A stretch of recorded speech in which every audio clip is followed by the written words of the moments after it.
Hello friends, my name is Milad Ghobadi. Sampan. My profound experience with an out-of-body or near-death experience, a truly significant event, goes back to October of 2011.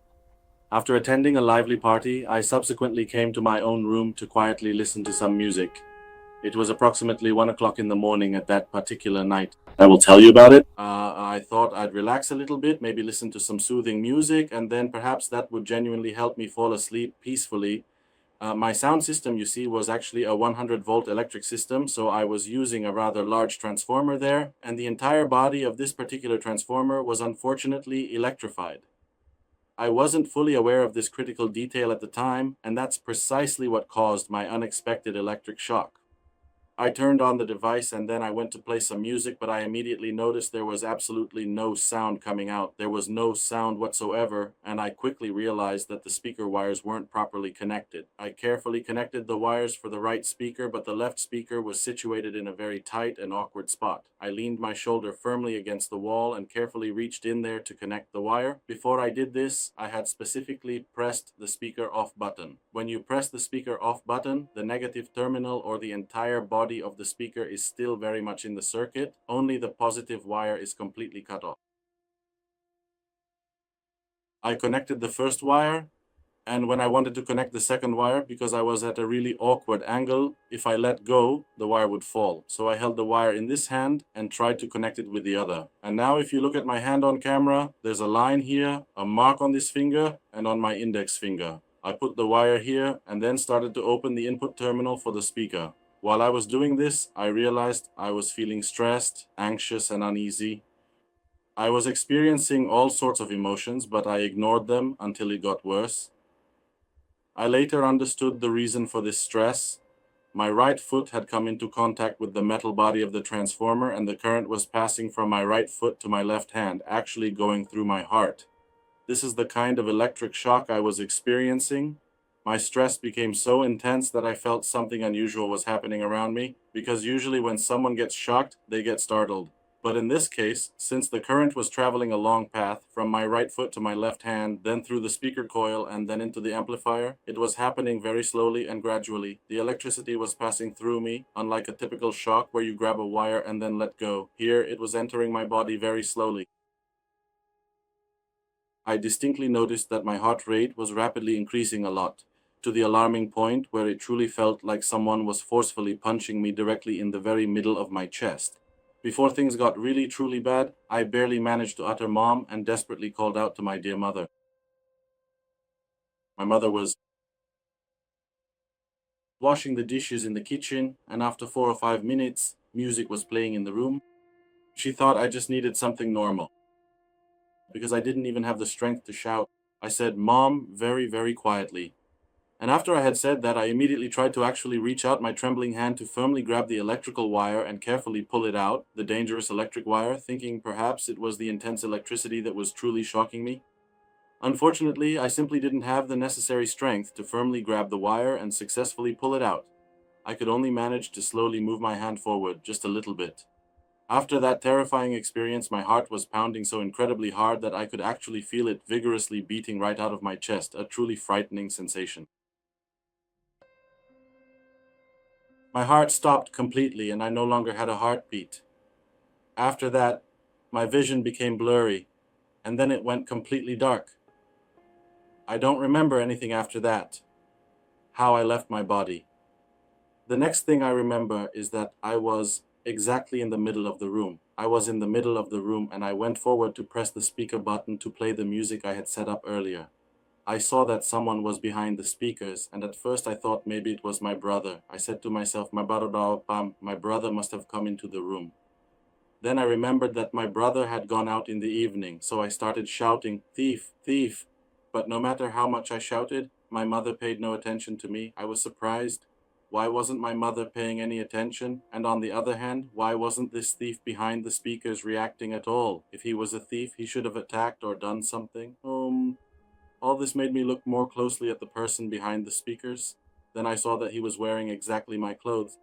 I looked at myself and saw that he was wearing the exact same clothes I was. I thought, I only had one set of these clothes, not two. How is he wearing my clothes? And again, why wasn't he reacting to me shouting "thief"? I slowly went closer, and since he was almost facing away from me, I went to look and saw that it was me. I thought, if that's me, then who am I? I kept looking and saw that I was here, so then who is that? I thought that was my spirit and this was my body because when I tried to touch it, my hand went right through it. I thought, wow, this is interesting, just like those Hollywood movies they make. So it's actually based on reality and it's just like in the movies. I thought that was my spirit and said, never mind, forget about it. Let me just listen to my music. I went to press the button to play my music, but it felt like my hand slipped off the amplifier button. Then I saw that I was actually passing right through it too. That's when I realized I was the spirit and those were my exams. Even that person was my body, and in fact, I was the spirit. Before, I thought it was the other way around, that the other was the spirit. Anyway, I thought, how interesting. Spirits really exist and all that. I was thinking about these things, and then I felt a huge surge of energy, even though I'd been a bit tired before and my leg hurt from exhaustion because I'd just come from a trip. I was working in Bandar Amirabad, up north, and had come home to my mother's house in Sari in the afternoon, so I was tired. But now I wasn't tired at all. I was really happy.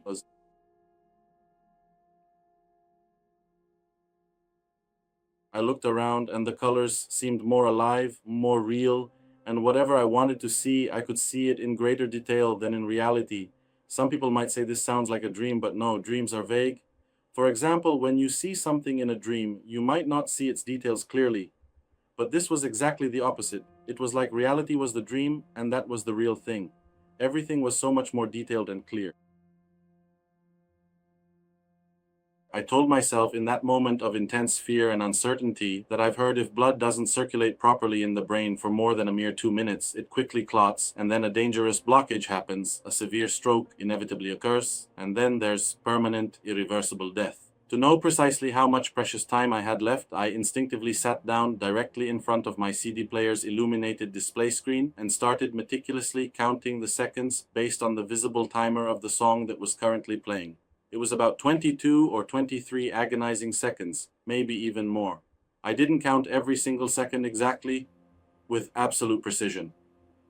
While I was counting and intensely staring at the display, I felt like I was seeing the display in much, much more intricate detail than ever before. And I kept getting closer and closer to it, drawn in by an inexplicable force. In reality, if you bring an object too close to your eyes, you typically get double vision, and things usually get blurry and indistinct. But this was the complete opposite experience. The closer I got, the more the details incredibly zoomed in, becoming sharper and clearer. I could even distinctly see the individual pixels, all the tiny segments of the 7-segment displays, all the incredibly fine, delicate wires in the back that actually connect to the display's specific pinouts on the main circuit board. I was looking at all of them, every single intricate component. Then I got so incredibly close that I actually entered the device itself. I literally entered the physical space of the CD player. On the left side, the compact disc was rapidly spinning, its surface a blur, and the optical lens was diligently reading the digital data from the CD with a very fine, precise red light, a tiny beacon of information. It was truly interesting because I'd seen the CD mechanism before on numerous occasions, like when we want to carefully adjust the lens or the delicate optics, but you can't usually see the red light of the lens or its direct connection to the CD so easily, so vividly. But there, in that extraordinary state, I could see it, and I could even sense what was happening within that light, and the rapid pulses being generated, coming in as distinct zeros and ones into the intricate circuits. I don't want to get too technical or overly detailed about the complex electronics, but then the electricity and the various currents on the circuit board seemed to be moving like pure light itself through the incredibly fine wires, and I could clearly see these currents, these flows of energy. I got even more curious and decided to follow all these fascinating currents, and I entered the board itself, becoming one with its pathways. When I entered the board, at first I saw these currents as brilliant light moving swiftly through its complex network. The PCB or electronic circuit board. It kept working, but I got even more curious and thought to myself, let me go inside the board itself and truly see if I can get onto the intricate circuitry of the board. I literally turned into an electron, or perhaps a surge of voltage, or something quite similar to that, and I split into several distinct paths. Imagine for a moment that you're in a bustling city and you possess the extraordinary ability to copy yourself, to multiply your presence, and then move through all the narrow alleys and wide boulevards of the city simultaneously. and in doing so, fully understand the profound role and function of the entire city. I reached a complete and comprehensive understanding of that particular circuit and precisely how it operates, and that's when I realized that many of the components used in these complex circuits are actually extra, superfluous parts, just placed there to intentionally make the circuit more complicated and difficult so that no one else can easily copy or figure them out. And I realized that if I were to bypass a certain specific part of this intricate circuit, I could make the sound output much clearer, I said to myself.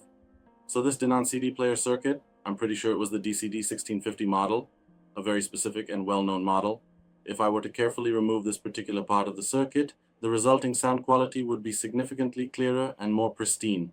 That, in essence, was the fundamental flaw of this expensive device. It was really quite expensive to purchase, but the audio sound quality wasn't truly what I desired or expected. But after this profound and transformative experience, I came out of that state and slowly returned to my physical body. I completely forgot what I was originally supposed to be doing. I was in this rather unusual and motionless state when apparently my mother entered the room and saw that my body wasn't moving at all. Completely stiff and rigid, with one hand extended forward, one hand positioned back, and a peculiar kind of vapor or mist visibly coming off my body. By vapor, I mean something quite similar to what you often see on a hot summer road, when the intense heat rises from the dark asphalt and you can clearly perceive the light bending and shimmering.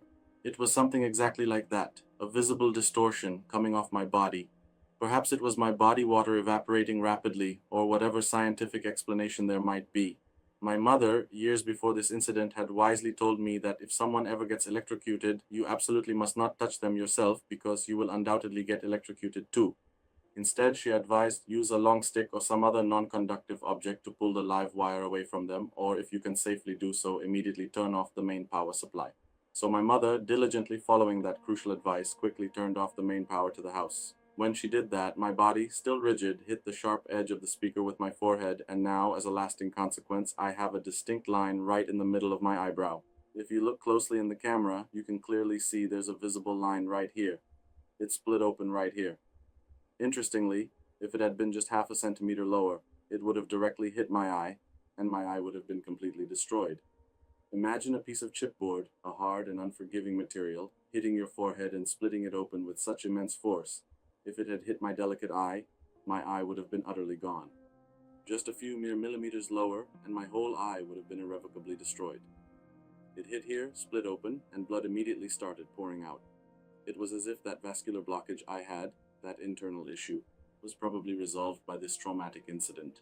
After that, I distinctly saw myself in the corner of the room, up high in the corner, observing everything. I was up there looking down, but I no longer had a physical body. It was as if I was something ethereal, like a cloud, like vapor. I tried to come down. While I was up there in that very moment, in the corner of the ceiling, I could clearly see behind the house. I could see the vast, expansive sky. Normally, the sky in Karaj isn't that incredibly starry, but at that precise moment, I could see all the brilliant, twinkling stars, just like when I was a young kid living in Mashhad. I could see all the twinkling stars, and it was truly fascinating to me. Anyway, my attention gradually shifted from the beautiful sky back to the room, and of course it wasn't at all surprising to me that I could see behind the room and behind the solid wall. I don't know exactly why, but it just didn't seem strange or unusual.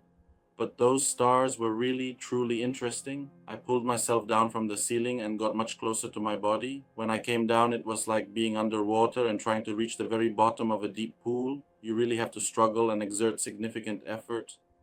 As I was coming down, I kept thinking, man, I'm just at the beginning of my youth. I'm 25, 26 years old. I just got divorced. I just got out of that difficult life. I was about to leave Iran. I wanted to go see Russia. And I had so many material dreams and aspirations. I thought, I haven't even driven a nice luxurious car yet. I haven't seen abroad yet. I was still deeply attached to material things, and that's why I wasn't too terribly upset about dying so soon.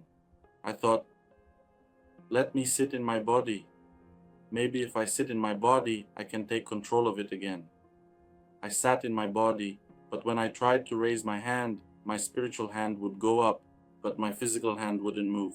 I had no attachment to it, no will to control my body. In front of me, my body was lying on the ground, completely limp and lifeless. Across from me was the bathroom, and the bathroom door was slightly ajar. Under the shower, a smoke started to swirl, a faint colored smoke. I thought to myself, where's the fire? Why in the bathroom? If something was going to catch fire, it should be where I got electrocuted. Maybe the wire short-circuited or something. I was thinking, what is this smoke from? The smoke started from a single point swirling like the cumulus clouds you see in the sky. This smoke was billowing from that point, forming a funnel, a cone, right in front of my face. I was really surprised, wondering where this smoke was coming from and what it was. I was staring at the smoke intently, like watching a cloud.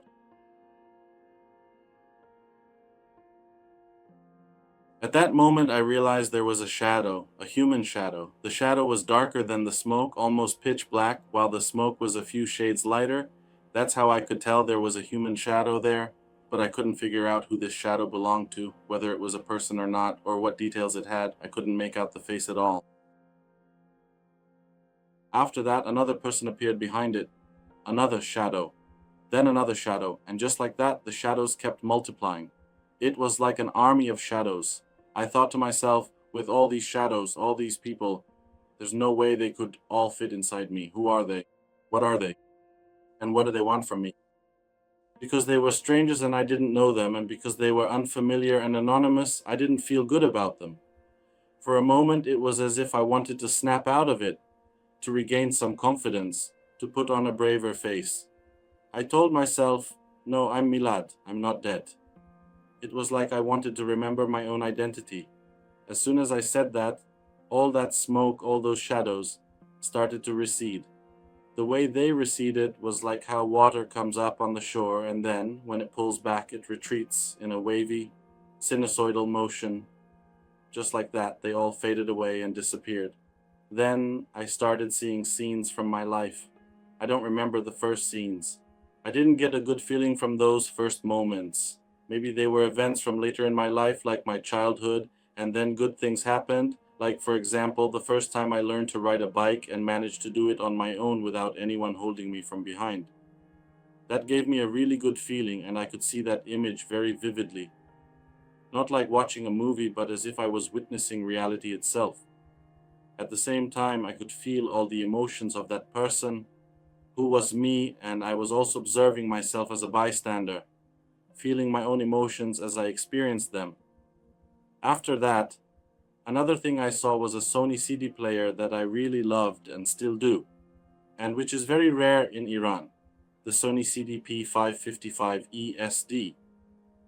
When I went and bought it and brought it home to my room, I had a habit of opening up any audio device I bought to see how it was made, because the devices we bought were so-called high-end, meaning the highest level and most advanced in electronic design. I opened it up, and the moment I lifted the cover and looked at the board inside, the good feeling I got from the neat arrangement of the capacitors and components on the board, I felt that again. In short, I saw these events, and the fear I had felt from those shadows gradually turned into a sense of calm and happiness. After that, I saw other events from my life, but in the form of small snapshots. Like from the left side, there was a corridor-like space, and inside this corridor, there were countless images on the left and right walls, which I think represented my own life, and these images were being injected into this part of me, as if they wanted to enter. When this happened, this area here would start to tingle, like pins and needles, on my head or in this area. After that, there was complete darkness, and then I heard a voice, which was actually my mother's voice, but I didn't recognize it as my mother. She was talking to the emergency services, saying, "Let me check if his heart is beating. Let me check." When I opened my eyes, she said, "Hey Milad, you're awake. Are you back?" For example, I didn't understand who Milad was, or who this woman was, or where this room was. I thought I must be 17 years old right now, and I should be in my own room in Kermanshah. Whose room is this? Whoever's room this is, they're lucky. There are so many audio systems here. And who is this woman? They said she was my mother. Then, as Milad explained more, I realized, oh, my name is Milad, this is my mother, and gradually I started to remember. And then my mother said, "What happened? What did you do? Don't ask me any questions." I didn't have any answer either. I just saw that I'm here and it's bloody. I asked, what is this blood? My mother brought a tissue, I wiped here, and then she said, come to the living room. I said, I can't even move. She came to help with my leg. She started massaging my calf so that I wouldn't be in so much pain. I said, don't touch me at all, just give me some water to drink. My mother brought me a pitcher of water, and I almost drank the whole thing. After that, maybe a few minutes later, I was barely able to crawl on all fours into the living room. And there I lay down on the couch. There wasn't much else, except that I kept asking myself, first of all, what happened? If it was an electric shock, then what is this wound? And if it wasn't, did someone beat me up or something? Why was my finger punctured too? Because right here, it was exactly where the wound was, I'll add that. And the only thing I remembered was that, how was I able to count the seconds? I remembered this part exactly, that I was able to count the seconds, and I was in a state of shock, and someone was behind the speakers. What was that all about? I was intensely thinking about how it could be possible. If I was behind the speakers, how could I, during the closing, come 180 degrees to this side and see that display, which might have dimensions of 4 by 10 centimeters, with such detail? Just this one point became a trigger, a spark in my mind, and everything came together. My father told my mother about it, and my mother told me that I was probably hallucinating or dreaming, and she started to deny it. I said no, it was very real, more real than real. I even said, if we go up to the rooftop right now, there's a Cheetos wrapper and an empty Kent cigarette pack there. And my mother went up and saw that exactly where I had pointed, next to Mr. So-and-so's air conditioner, or for example, next to Mr. So-and-so's satellite dish. She saw that the things had fallen there. She went, saw it, came back, and was amazed. And she became convinced that this experience was real, not just an illusion. That was the whole thing that happened to me.